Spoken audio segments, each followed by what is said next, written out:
All right, welcome back to the fourth episode of the BROTATOCHIPS podcast. And today is pretty special because we have our very first guest. It is Dill. You probably know him from his hit single, Jordan Belfort. What's up, Dill? I've been getting dirty money, Jordan Belfort. Yes, sir. Oh, whoa now. It's your boy Dill. What's good? How's it going? Yo, I'm chilling, guys. How's it going? I'm just here in Philly. We got a rainy day, but it's starting to get warm out. Stuff, so it's nice. Heard that. It's just rained on us too. It's crazy.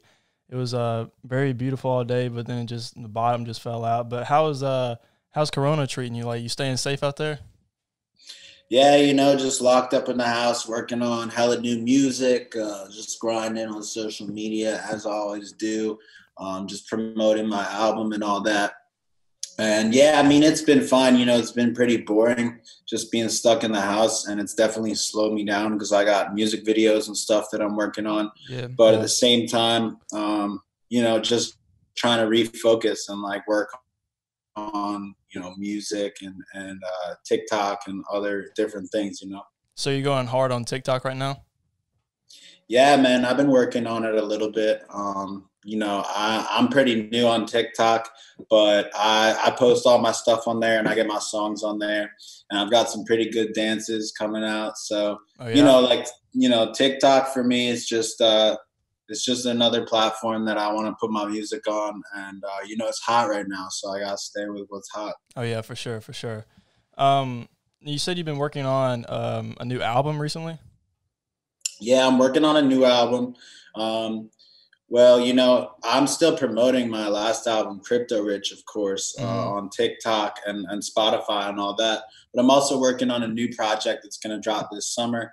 You can expect a lot of new music. I actually just dropped a song today. I don't know if you guys heard it or not.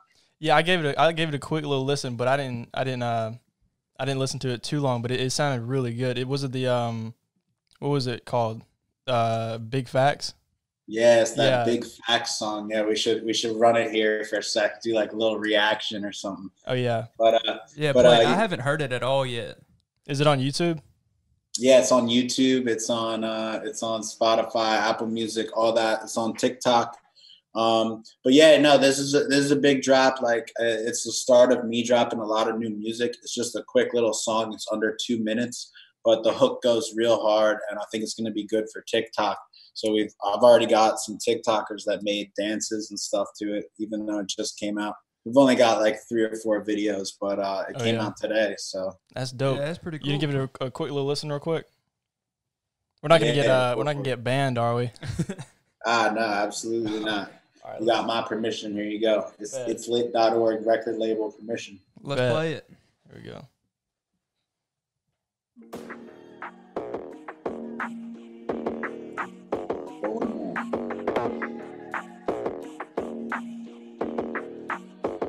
That's actually a fact. Yeah, I got it like that. That's actually a fact that I got it like that. Big facts. Yeah, I'm talking big facts. And that's actually a fact. Yeah, I got it like that. That's actually a fact that I got it like that. Big facts. Yeah, I'm talking big facts. And that's actually a fact. I put me on the map. Yeah. Longitude and latitude. Meet me in the bathroom. If you do drugs, smell it on me like perfume. Catch me outside, I get paid after the curfew. Promoter don't pay me, I'ma hit him. Oh. I've been known to chart. Give a bitch a hard time. Give a beat a hard line. That's worth more than your salary. Used to get paid hourly. Now I get paid like Matt Lauer on Dateline with no rate charge. I go hard. Dude, that's fire. I like it. Yeah, that goes hard. How long have you been working on that for? That's just the song. That's just one. I got like hella new songs coming out. I'm working on a new project that I can't drop the name of it yet. But it's gonna be really dope. It's really summer vibes. It's actually a project that's really made for the summer, and so I'm real excited about it because it's inspired by something that everybody really knows. Yeah. And so when it comes out, I feel like it's just gonna instantly be like real summer vibes, something that everyone can get along with. So that's dope. Yeah, I feel like that's what everybody needs to. Like with all this, it don't really feel like summer or anything being stuck inside all the time. Exactly. But, yeah, man. I mean, you know, like Big Facts for me, like I think in many ways, Big Facts, I kind of made it to be like a TikTok song in some ways, because I think, you know, like it's just short and sweet, and then it's got like that hook where people can like make TikToks, whether they're like just like putting things on the screen to like point at and be like, oh, it's Big Facts. Yeah. Oh yeah, like, yeah. You know? Oh yeah, I didn't even think That's about that way. creative. Yeah, Yeah. I like that. I might have to hop on that trend. Yeah, I'm gonna make one. I actually just came up with the idea. I'll tell you guys here, because I'm gonna go post it like after this.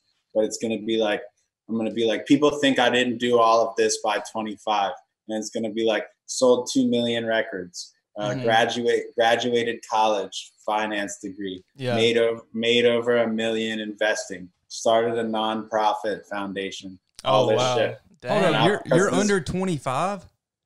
How old are you? Yeah, well, I'm 25 now. Oh my God, that's dope. And you started, what's your nonprofit? I didn't know about that. Yeah, so after I made my song Jordan Belfort, I went back to school. And when I was like in school, I started a business based in cryptocurrency and blockchain. Yeah. So like Bitcoin. And so we started a nonprofit foundation that's made to use that technology to create sustainable solutions like energy efficiency. So it's kind of like an eco-friendly nonprofit. It's a small nonprofit based out of Wyoming. What's it called? It's called BitGreen. BitGreen. Oh, I got you. BitGreen. Yeah, it's a cryptocurrency made for sustainability and energy efficiency. That's dope. And you went back to school after you made Jordan Belfort. Yeah. So what happened for me was I was actually a freshman in college when we made Jordan Belfort. Well, actually. Yeah, and so then about a year later, so then when I was a sophomore, the song really started blowing up on SoundCloud. So like it took a year before it started to get like crazy. Yeah, and then it started blowing up on SoundCloud. So that summer, so like that summer, we really had it going on. We made the Jordan Belfort music video. This was about a year and a half after we put it on SoundCloud. So it took a year and a half before it blew up. And then we went and made the music video. And we ended up getting a record label deal and all this stuff. So what I did was I took a year off from school. And we did a tour around the country. We did like 50 to 60 shows, colleges, universities all around the U.S. We went to Europe. And then after that, I took a year off and I had a scholarship. So I didn't want to give up my scholarship. So I had to go back to school after 1 year, right? Otherwise, they make you give up your scholarship. Yeah. So I went back to school. And then I graduated with a degree in finance in 2018. Wow. That's crazy, man. That's crazy that you were able to go back to school after all this hype and traveling and all that stuff you didn't, you know. I mean, yeah, you know how it is. Like I was halfway done school already. So that's like a big investment. And I also had a scholarship. And, you know, like I value my education for sure.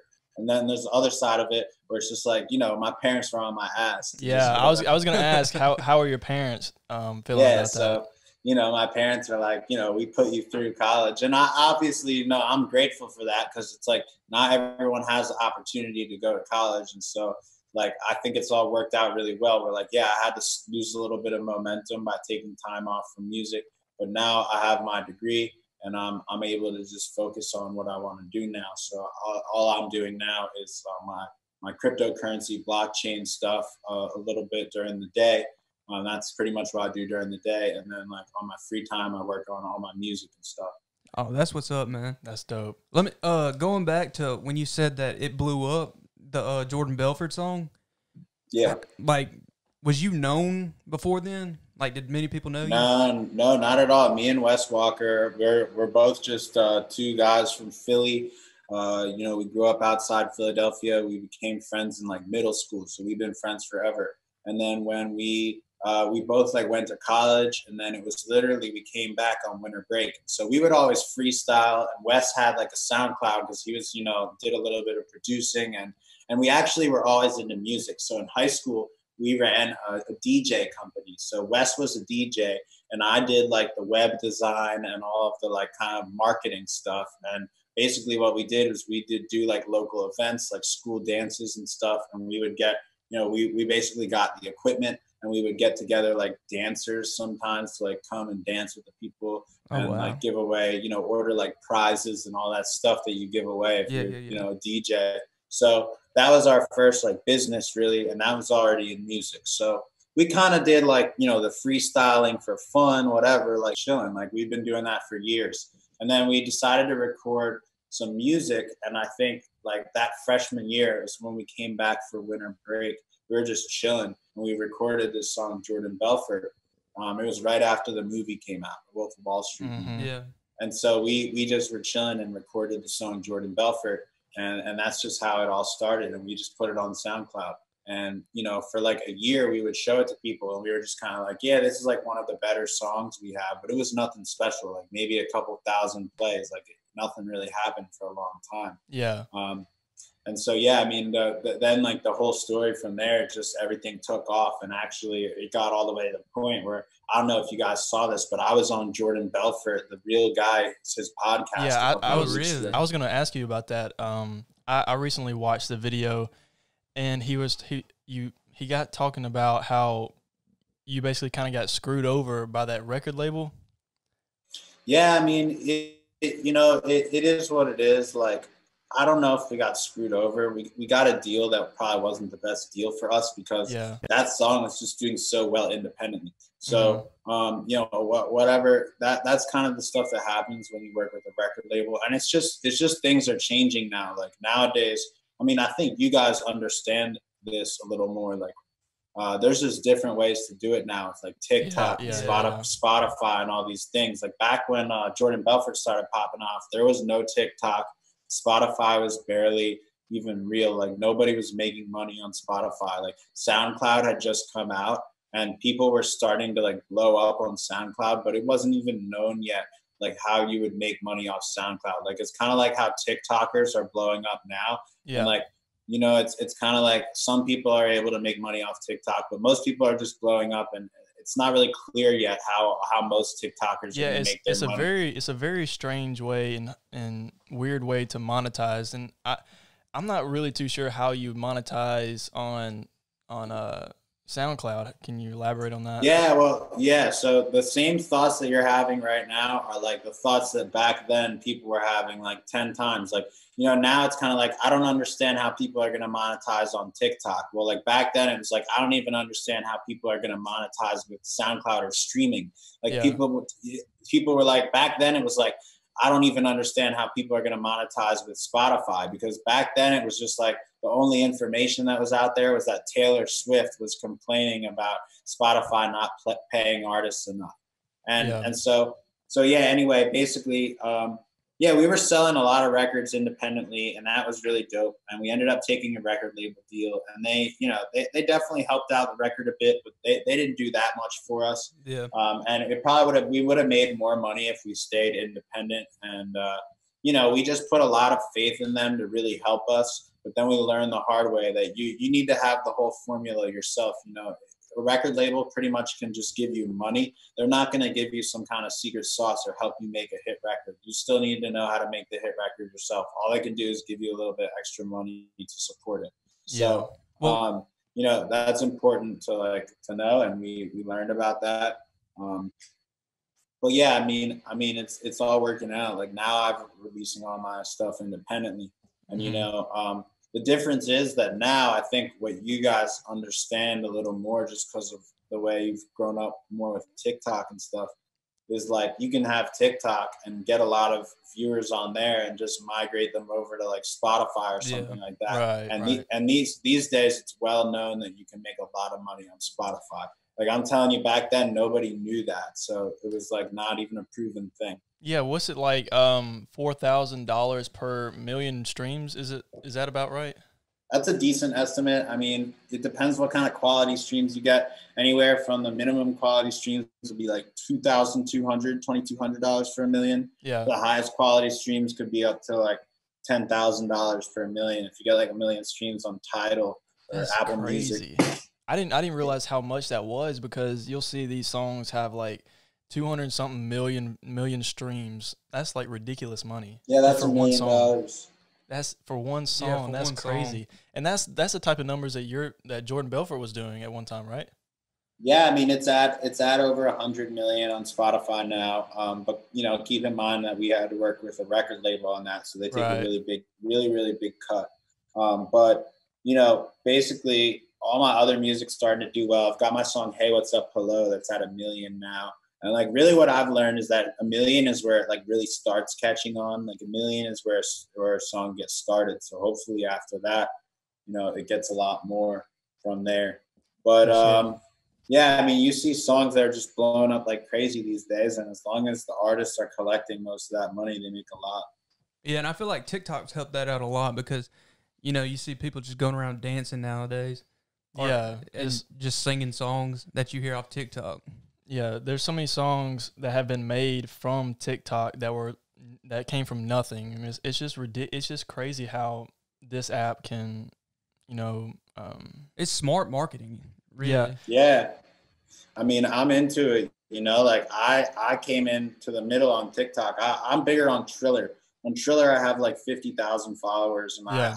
I got in Triller pretty early, but I got TikTok. I didn't get in that early, so my profile is doing well, and I just use it to promote my music. Like I could probably get bigger if I focus more on doing like trends and stuff like that. Yeah. But I'm at like 6K, and what I find is for me, like I've just been reaching out to as many TikTokers as I can, like asking them like, hey, can you make a video to Bad Hair? Hey, can you make a video to Big Facts? So like right now, and it grows, it's like the more people that make the videos, then it's like the easier it is to get other people to do it. So, like I got some girls that did some Bad Hair dances, which are really dope. So now there's a dance for that song, Bad Hair.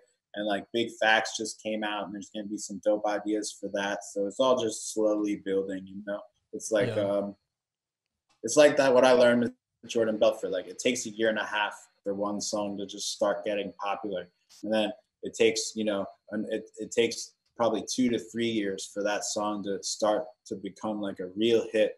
Right. And then here we are. It's like now we're sitting here like 7 years later.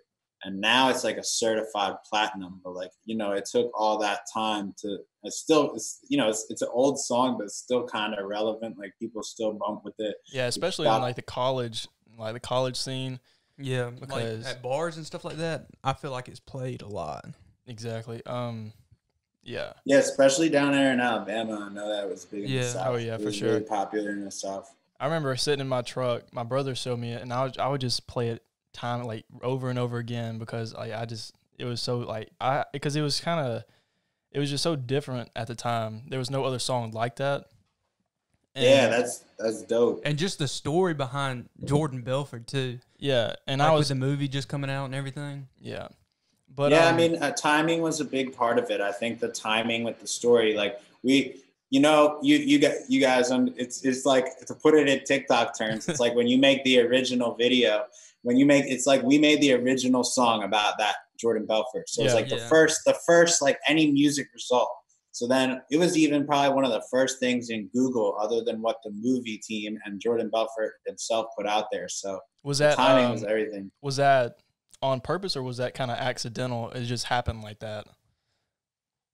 Yeah, I mean, it was definitely on purpose because the movie came out, and then I had seen it and I was like, damn, this movie's crazy. Like someone's got to write a song about that. And I was thinking like, people write a song about like Pablo Escobar, like I'm Pablo Escobar. Like I'm like, some like Rick Ross shit, like rapping about like Big Meech, Larry Hoover. I don't know if you know that song, like that's kind of what I was thinking. Like, it's like that Pablo Escobar, like shit. So yeah, it was on purpose. And I even had that thought where it was like, hey, it would be crazy if I like wrote this song and then one day met Jordan Belfort. Yeah. How was that like meeting him after all of this? It was dope. It took like 6 years later, but he was cool. And, the song is obviously really relevant to him. And you can go watch the podcast and see like what he says. It's cool. Like just to listen to him, like it helped, the song helped his fame in some way. And it kind of follows him around. So it's just cool to like exchange some stories and really get in depth about the Jordan Belfort song and the deal behind it. He was a nice guy too. Yeah, he was cool, man. He was cool to be around, and he was open to having us on the podcast. It was actually tough to get in touch with him, But me and my mom worked together and actually were able to get in touch with him. That's dope. That's cool, man. Yeah, you know, I've got an awesome mom. She really crushed it in terms of like just realizing how important that was, and then figuring out that she knew someone who worked for him. Oh, wow. So your mom was the It was actually her friend. Her friend knew someone that worked for him. So then when she figured that out, she like got in touch with that person. So it was pretty good. It was awesome. Oh, that's she dope. really hooked it up. Man, and everything was going in your way. Yeah, well, from there I had to like go meet up with him, and then I met up with him by myself, and I was just like, "Yo, Jordan, like we got to get me and Wes on the podcast." And so then me and Wes then went out a couple months later and got on the podcast. Now, are you still in touch with Wes? Yeah, Wes is still one of my real good friends. He still lives in Philly. You know, we're both still in Philly, and I'm making music videos and stuff out here. You can go see my recent video for Bad Hair, which was like a really dope video in Philly where we brought out a Tesla to 30th Street Station, which is a big train station here in Philly. Yeah. Overall, just really good vibes with that. That's dope, man. That's dope. Yeah, for sure. And I want to ask you guys some questions. Well, not really some questions, but you know what I'm trying to do is to blow my songs up TikTok. So I guess what I want to ask is, do you guys have any recommendations for me? Because you know, I told you my idea for a Big Facts TikTok, but you know, how are we gonna get more TikToks for Big Facts and Bad Hair? I think, like you were saying, you see all these like Jason Derulo, all these big names, people coming up on TikTok, and they're doing like all the main trends, and then that builds up their profile first, and then when they have this big audience, then it's easier to push that challenge. And I think the challenge and the dance is, like you said, that's the easiest way to get a a song popping. Just, I guess I would just say, just keep pushing it to different influencers and different TikTokers. I guess I don't like that term TikTokers. It's kind of weird. Yeah. But different people on TikTok, just keep pushing it and getting them to do that. That's probably the easiest way to make it pop and trending. Yeah, definitely. Yeah, for anyone listening right now, make sure you go check out Bad Hair and Big Facts. And what I usually do is I'll repost people on my Instagram story and stuff. And then every once in a while, I also do like an Instagram page post with my favorite ones. So, yeah. I mean, you know, I know that a lot of TikTokers are trying to grow on their Instagram too. So, you know, that's a pretty good way that I do. And I've had some people that, you know, do like a couple different videos and then they send it to me like once a week, or they'll put it on their stories, and that really helps as well. For sure. I have to make sure I hop on that, try to get it popping for you. Hell yeah, bro. There's I mean, I don't know. There's all kinds of ideas for Bad Hair. There's some good ideas, and you can look at like there's a dance if you're interested in that, or if you look at Big Facts, I'm gonna do my idea that I've mentioned, and there's I think I got a couple ideas for the Big Facts. That's a pretty easy one to make viral. I feel like that was a good one, because you said you made that for TikTok, right?